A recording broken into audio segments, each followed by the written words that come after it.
বাস্তব রূপেই আয়ুষ এবার নিজের স্বামী হওয়ার সম্পূর্ণ দায়িত্ব কর্তব্য কুসুমের প্রতি পালন করতে শুরু করে দিল। হ্যাঁ বন্ধুরা, ভিডিওতে লাইক দিয়ে দেখতে থাকুন। যে মুহূর্তে কিনা গোটা রাত জুড়ে অক্লান্ত পরিশ্রম করে নির্ঘুম কাটিয়ে যখন কিনা কুসুমের সেবা যত্ন করে সকাল দিকে কুসুম একটু একটু করে সুস্থ হতে শুরু করে দেয়, ঠিক সেই মুহূর্তে কুসুমের সকালে ঘুম ভাঙা মাত্র কুসুম যখন বলতে থাকে যে ছোটো সাহেব এসব আপনি কী করেছেন বলুন তো, আপনি কেন গোটা রাত না ঘুমিয়ে আপনি আমার সেবা যত্নে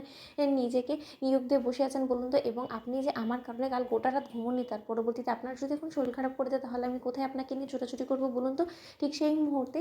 আয়ুষ যখন কুসুমের মুখ চেপে ধরে এবং বলতে থাকি যে আর একটু আগে যে তুমি মরার কথা বললে সেটা কেন বলেছো বলো তো, আজকে তোমার যদি কোনো কিছু হয়ে যায় তাহলে আমাদের বুঝি কষ্ট হবে না। ঠিক সেই মুহূর্তে কুসুম বলতে থাকে যে বারে আপনাদের কেন কষ্ট হবে বলুন তো, আমি আপনার কে হই বলুন। ঠিক সেই মুহূর্তেই আয়ুষ যখন মনে মনে বলতে থাকে যে আমার নিজের অজান্তেতে তুমি আমার অনেক কিছু হয়ে উঠেছো কুসুম, কেন জানি না আমি যখনই কিনা তোমাকে দেখি আমি অবাক দৃষ্টিতে তোমার দিকে তাকিয়ে থাকি, এবং কাল গোটা রাত আমি যখন কিনা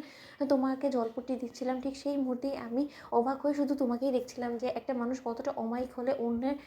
জন্য নিঃস্বার্থভাবে করতে পারে, এবং তুমি সমস্ত কিছু ঢেলে দিয়ে তুমি আমাদের জন্য নিজেকেও উজাড় করে দিয়ে করছো, অথচ সেই সুবাদে আমি যদি তোমার মিথ্যে বর সেজে তোমার প্রতি দায়িত্ব কর্তব্য পালন করতে চুকে যাই তাহলে তো রীতিমতো এটা আমার জন্য লজ্জাদায়ক একটা কথা হবে, এবং সেই সমস্ত কিছু আমি কী করেই বা করতে পারি। ঠিক সেই মুহূর্তে আয়ুষ যখন বলতে থাকে যে দেখো কুসুম, অভিনয়ের জন্য হলো হাজার হোক আমি তো তোমার স্বামী, তাই সেই হিসেবে তোমার স্বামী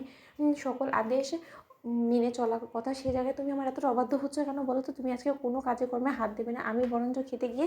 চাষ করবো, তুমি কোনো কিছুতে যদি হাত দিয়েছো তাহলে আমার থেকে খারাপ কেউ হবে না। ঠিক সেই মুহূর্তে কুসুম যখন বলতে থাকে যে ছোটো সাহেব এই অক্লান্ত পরিশ্রমগুলো আপনি নিজেও কিন্তু করে অভ্যস্ত না, কিন্তু তার সত্ত্বেও আপনাকে করতে হচ্ছে শুধুমাত্র ঈশান সাহেবের জন্য, তাই আমরা যা কিছু করছি সেটা ওদের ভালোর জন্যই করছি, তাহলে এখানে আমি যদি হাতে হাত দিয়ে বসে থাকি কাজকর্ম কোনো কিছু না করে তাহলে আপনার কী মনে হয় বলুন তো, এখানে অনুশ্রী পিসিমণি এবং অনুশ্রীর বাবার আমাদের উপরে সন্দেহ হবে না বলুন তো। ঠিক সেই মুহূর্তে কুসুম যখন এই অসুস্থ শরীর নিয়েও উনুনে রান্না করতে যায়, ঠিক সেই মুহূর্তেই আয়ুষ নিজে থেকে কুসুমের খেয়াল রাখার জন্য যখন কিনা সেই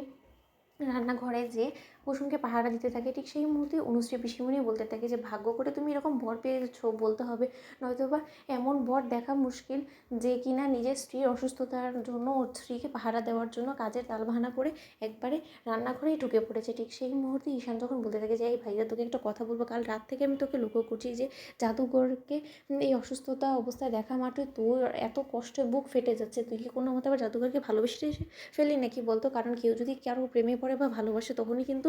তার প্রতি সে এতটা এক্সট্রা কেয়ার দেখায়। ঠিক সেই মুহূর্তে ঈশান বলতে থাকে যে এ ভাইদা সাবধান, জাদুঘরের প্রেমে কিন্তু পড়াটা খুব বেশি স্বাভাবিক, কারণ জাদুঘর মেয়েই এরকম, ওর দিক থেকে কেউ চোখই ফেরাতে পারে না, ও এতটাই আন্তরিক এবং অমায়িক যে আমার তো মনে হয় যে ও গাঙ্গুলি বাড়ির বড় বউ হওয়ার একদমই যোগ্য। তো বন্ধুরা লাইক এন্ড শেয়ার করে সাবস্ক্রাইব করতে ভুলো না।